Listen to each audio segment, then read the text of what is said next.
Okay, you talked me into 2 chapters tonight. As soon as school ended, I went to the nearest bathroom. An 8th grader with raccoon eye makeup and black lipstick stood against the sink, painting her nails black. I looked down to avoid eye contact. Clumps of wet toilet paper littered the floor. I dodged them as I rushed into the nearest stall, locked the door, and took the crumpled note of my pocket. As I reread it, I forgot about the scary girl at the sink and the bad bathroom smells and even my dad. I didn't think Allie's 4 exclamation points made her seem desperate, like I had told Mackenzie. Actually, they made seem Allie kind of nice. Anything more than 4 exclamation points might seem desperate, though. Desperate and nice, number of exclamation points. So this is the exclamation point. So it's like, there's like a maximum number of exclamation points before it starts to appear desperate. Mackenzie thought Allie acted nice to get popular, but maybe Allie simply was nice and people liked her for that. When I walked out of the stall, I made eye contact with the girl at the sink, smiled, and said, "See you later." "Hope not," she said, and spat at the floor. I hurried out and checked on my phone again. Nothing from Dad. I got to the auditorium about 2 seconds before Mr. Goldstein, which was good timing because he had us rehearsing right away. We sang, "We're off to see the wizard" a quadrillion times. Mr. Goldstein said we needed to sound peppier, except for Diego, the Tin Man, who needed to take it down about 8 notches. I thought he was in the perfect notch. He looked perfect too, wearing the long-sleeved red shirt that was my favorite. "How about we compromise and I take it down 4 notches, Diego said. Mr. Goldstein raised his eyebrows. 5 notches, Diego asked. Mr. Goldstein's eyebrows stayed raised. "I was wondering if keeping your eyebrows raised so long would give you a headache, so I tried it." "Now I'm annoying Violet too," Diego said. I dropped my eyebrows. I didn't have a headache, but my first face burned with embarrassment. "Okay, 8 notches, Diego said. "Let's move on," Mr. Goldstein said. I couldn't move on. My brain was swirling. Some of my swirling thoughts. Does Diego really think he annoyed me? Is it too late to tell him I wasn't annoyed? Why had he been looking at me in the first place? Where's my dad? We each practiced our big solo song on stage while everyone else watched from the front row. I thought it would be terrifying, but it wasn't. We clapped and cheered for one another as living in Orange County, 3,000 miles from New York City, was the only thing stopping us from starring on Broadway. Mr. Goldstein dismissed Allie and me early so he could work with Sarah, the Scarecrow, and Diego. Allie and I stood together in the parking lot waiting for our parents. We'd been so busy I hadn't asked her during rehearsal. Plus, I didn't know what to say, but now there was nothing to do but talk, so I said, "Thanks for the note." "Oh," Allie paused as she felt awkward too, which was ridiculous coming from someone so beautiful, so popular, someone who supposedly had dated a 9th grader. And then she said, "You're welcome. I was kind of worried I'd get the wrong locker, but I've seen you around there, and I asked Lily Biggs, who was putting on lip gloss a few feet away, and she pointed to your locker. Mine is way on the other side of school. My locker, I mean." If Mackenzie was around, she would have said something like, "Does this girl ever shut up?" But Mackenzie wasn't around. She'd gone home after school. Me, my mom, and I were going to pick her up for a sleepover on the way back from rehearsal. "It's weird to send notes, huh?" Allie asked. The weird thing was having Allie ask me whether something was weird. She would know the answer a lot better than I would. I probably did at least 10 things a day that popular people like Allie automatically knew were weird, and would never do. Your nose is crinkled up, Allie said. Are you smelling a strong scent of weird? I smiled. My nose crinkles when I'm thinking hard about something. I guess I should think with my brain instead of my nose, huh? Allie laughed. I laughed too, partly from relief, and then I said, I don't think sending notes is weird. I mean, I guess it's rare, but not weird. Violet Summers, Professor of Popularity, at your service. Phew, Allie said, as if what I thought really mattered to her. It was nice, I said. The note. Major, phew. I smiled at her again. Do you want my phone number? We could text. Yeah, she smiled bigger, obviously not realizing I was just trying to ward off more notes. While we called each other to exchange numbers, my mom drove into the parking lot.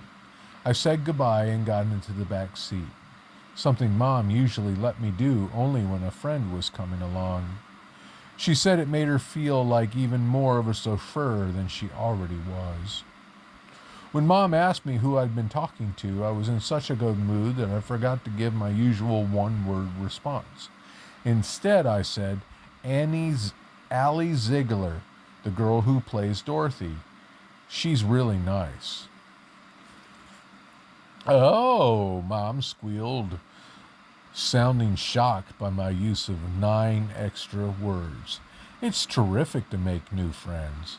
Mom didn't want me spending so much time with Mackenzie. She really seemed to like Mackenzie, but didn't like that she was the only kid I ever hung out with now.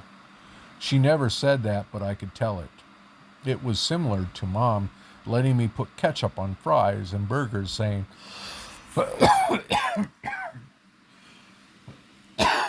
Really, Violet?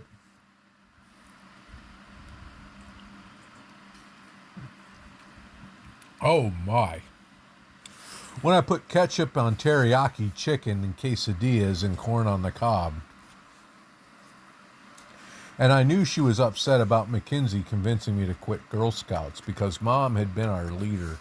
She was always arranging field trips and searching for new craft projects for the group and cookie season. Besides making me bring, cookie season, Thin Mints, peanut butter, tag-alongs, cookies. Besides making me ring about every doorbell within a half-mile radius of our house. Mom tried to sell cookies to anyone unfortunate enough to come by, even the UPS guy and the trash collectors. I bet Mom, being the boss of all those girls, most of us would follow directions, like the good little Girl Scouts we were, but not Mackenzie. When we made greeting cards with suns and smiley faces to cheer up people in the military, Mackenzie drew stick figures lying on the ground with bright red blood coming out of his stomach and the words, I hope you kill the bad guys.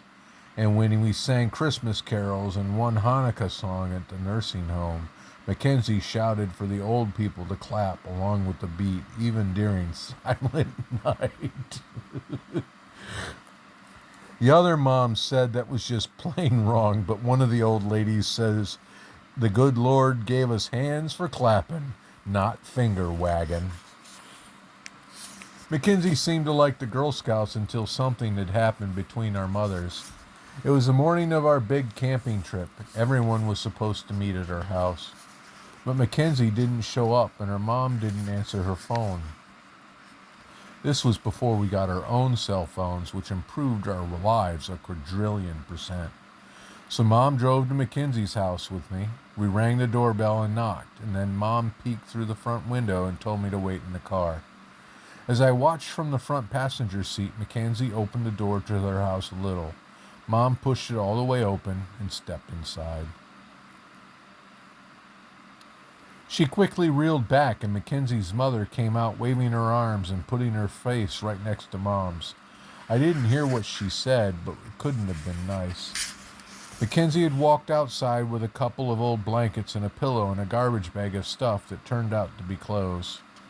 Mom ran after Mackenzie and threw it in the car. Get in, Mom urged, and drove away as fast as Grandpa Falls Apart could go. I didn't ask what happened. I still had no clue. It seemed so awkward. The capping trip wasn't even that fun because Mom gave everyone a long lecture about kindness after Mackenzie said some curse words to girls who teased her about bringing old blankets instead of a sleeping bag. Mom seemed a lot madder about the teasing than the curse words. Also, the whole cabin smelled like pee because Lena Makalov, who wet her sleeping bag on the first night. Plus, I got stung by a wasp. Ooh, I would swell up if I got stung. Thinking about those things in the car after rehearsal reminded me that Mackenzie would be mad sad if she found out Allie and I had traded phone numbers. And then Mom asked, "Is she in the 7th grade like you? She looks like she is." I didn't say anything. It was strange hearing Mom happy about something 2 days after Dad had moved out. "Is she in the 7th grade?" Mom demanded. I sighed. Yes, Mom. Don't forget we're picking up Mackenzie." Mom sighed too, a totally exaggerated one, and then she said, "Yes, Violet," in an even wearier tone than I used. I couldn't help laughing. Mom told me a long time ago I couldn't go over Mackenzie's house. It wasn't a big deal because Mackenzie never invited me over anyway. And I knew Mom liked bringing Mackenzie to our house. For one thing, it probably made her feel like a better mother than Mackenzie's mom. I told Mom once that Mackenzie's mom let her ride the bike to the movies because she was part of the free-range kids movement. And Mom had answered, or the lazy-range moms movement. I responded that it was better than being in the overbearing range mom movement. Then Mom had sighed for real. For another thing, Mom could pump info from Mackenzie that I wouldn't tell her. Mackenzie wouldn't give away anything big, but she'd answer questions about little stuff like what books we were supposed to read in English class. Mackenzie was waiting as usual on the sidewalk in front of her house. As she got into Grandpa Fall Apart and buckled up her seatbelt, she said, "I'm sorry to hear about your marital separation." "Thank you," Mom said, not sounding thankful. "Where did Violet's dad go?" Mackenzie asked. "Is he renting an apartment around here?" Mom gazed into the rearview mirror at us. She was frowning. I gazed right back at her and jutted my chin. It was about time Mom had to answer questions instead of asking them. But she didn't say anything. Mackenzie said, "Mrs. Summers." I turned towards Mackenzie. She was such a good friend. She probably didn't care where my dad was, but she knew that I cared and that I had the right to know. And she knew I was a wimp, so she stood up for me. Finally, Mom cleared her throat and said, "I think Violet's father should be answering those questions." Text to Mackenzie. "Thanks for trying." And then Mackenzie writes YW. I think that stands for "You're welcome." Mom stopped the red light, turned back to us with a big, bright smile, like one of those peppy restaurant servers who as soon as she leaves your table starts complaining to the cook about the stupid customers who spent forever deciding between French fries or onion rings. "I'm making lasagna tonight," Mom explained as if she was making diamonds. "You mean you're heating up frozen Costco lasagna?" I grumbled. "Grandma makes homemade lasagna, and her and Aunt Amber are always baking homemade pies." Delicious pies. "Your grandma and Aunt Amber don't have preteen girls to drive around," Mom grumbled back. "Dad didn't bake pies, but he bought them every year for my birthday. Dad started the Vi Day is Pie Day tradition when I turned 10. That morning, two pies sat on the kitchen table in front of us. front of that morning, 2 pies sat on the kitchen table. In front of them was a note I had ended up saving. Let's see here. Let me try this. Happy birthday, Vi. I give you permission to eat nothing but pie all day long. Love, Dad, and your reluctant mother. P.S. There's 2 more pies in the fridge. P.P.S. Save me some of the apple pecan pie.